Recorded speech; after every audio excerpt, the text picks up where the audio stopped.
Hello everyone, welcome to this channel word trick with PRN। मेरा नाम है प्रियंका। चलिए स्टार्ट करते हैं आज का वीडियो और हम अपने शब्दकोश को और मजबूत बनाते हैं। हमारा पहला शब्द है हिंदी का हत्या करना।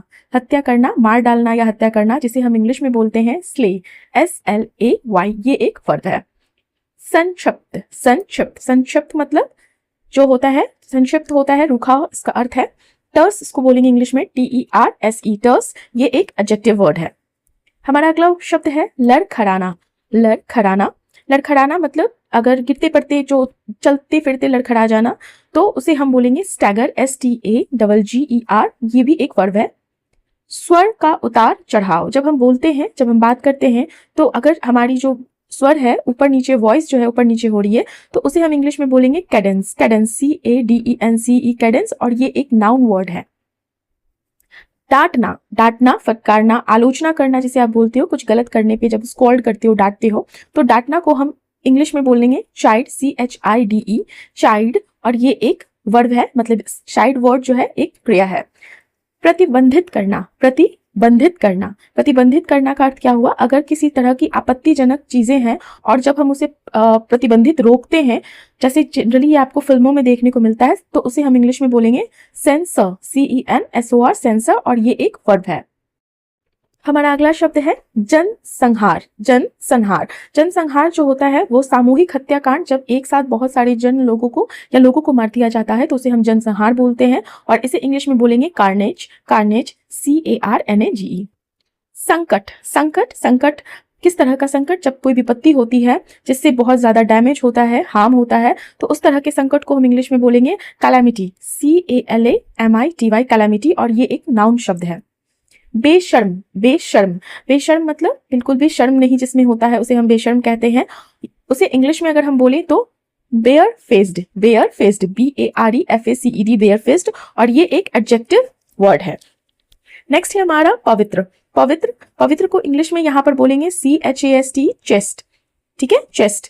ये पवित्र जो होता है, देखिए पवित्र का एक और इंग्लिश होता है सेक्रेड, बट यहाँ पे जो पवित्र का कॉन्टेक्स्ट है उसका अर्थ है जब कोई व्यक्ति सेक्सुअल इंटरकोर्स कभी नहीं किया हो, तो कहते हैं कि वो कुंवारा या कुंवारी है, मतलब पवित्र है, तो वहां पर हम चेस्ट वर्ड का प्रयोग करेंगे। स्पेलिंग ध्यान रखिएगा, CHAST।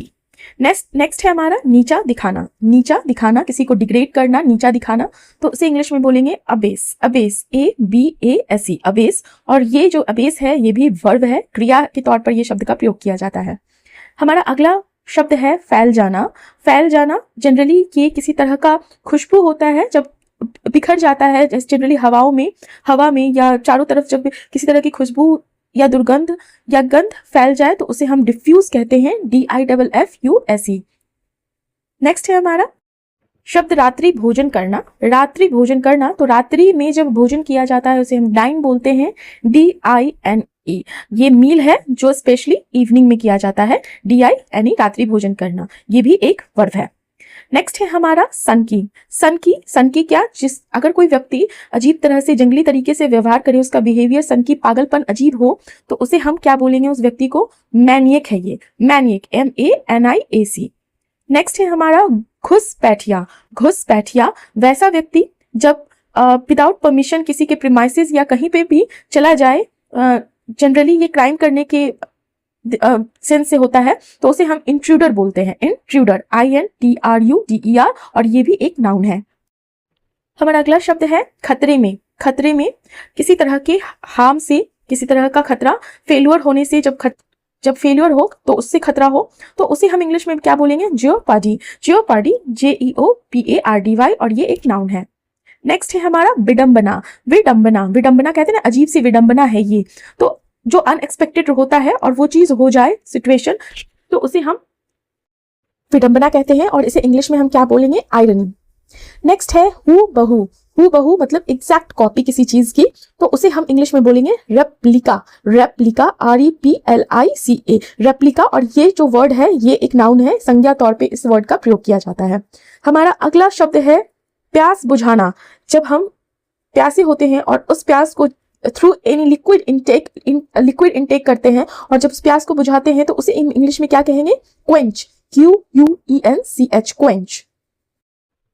हमारा अगला शब्द है असावधान। असावधान, असावधान मतलब क्या हुआ? लापरवाह बरतना। किसी तरह के खतरे को नजरअंदाज करते हुए जब हम लापरवाही बरतते हैं, असावधानी बरतते हैं, तो उसे इंग्लिश में बोलेंगे, इस कॉन्टेक्स्ट को इंग्लिश में बोलेंगे रेकलेस। रेकलेस, RECKLESS, ये एक एडजेक्टिव है। पूर्वगामी, पूर्वगामी, पूर्वगामी का अर्थ होता है पहले से जो ऑलरेडी, पहले वो चीज ऑलरेडी हो चुका है तो वो वापस से हो रहा है, तो पूर्वगामी, जिसे इंग्लिश में हम क्या बोलते हैं? प्रीसीडेंट, PRECEDENT, प्रेसिडेंट, ये एक नाउन है। नेक्स्ट है हमारा समझदारी। समझदारी, समझदारी को इंग्लिश में हम बोलेंगे प्रूडेंस। प्रूडेंस, PRUDENCE, प्रूडेंस मतलब समझदारी, विवेकशीलता, दिमाग से काम करना, समझ के साथ काम करना, प्रूडेंस। नेक्स्ट वर्ड है हमारा धार्मिक कार्य। धार्मिक कार्य, धार्मिक कार्य किसी तरह के धर्म के अनुसार जब कार्य हो तो उसे हम धार्मिक कार्य बोलते हैं। सैक्रामेंट, इसे इंग्लिश में बोलेंगे SACRAMENT, सैक्रामेंट। फाइन। हमारा अगला शब्द है क्रूर। क्रूर, क्रूर मतलब बिल्कुल इनसेंसिटिव होना, क्रूरता करना किसी पे, तो उसे हम इंग्लिश में बोलेंगे रूथलेस, RUTHLESS, और ये एक एडजेक्टिव है। नेक्स्ट है बिजली का कड़कना एवं बादल का गरजना। बिजली जब कड़कती है और बादल जब गरजता है तो उसे हम इंग्लिश में बोलते हैं थंडर बोल्ट, THUNDERBOLT, ये एक नाउन है, थंडर बोल्ट।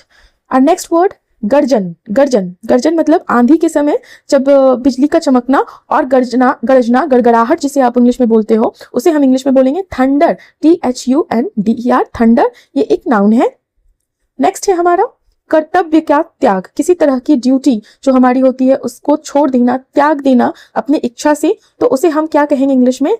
डेरेलिक्शन, डेरेलिक्शन, DERELICTION, और ये एक नाउन है।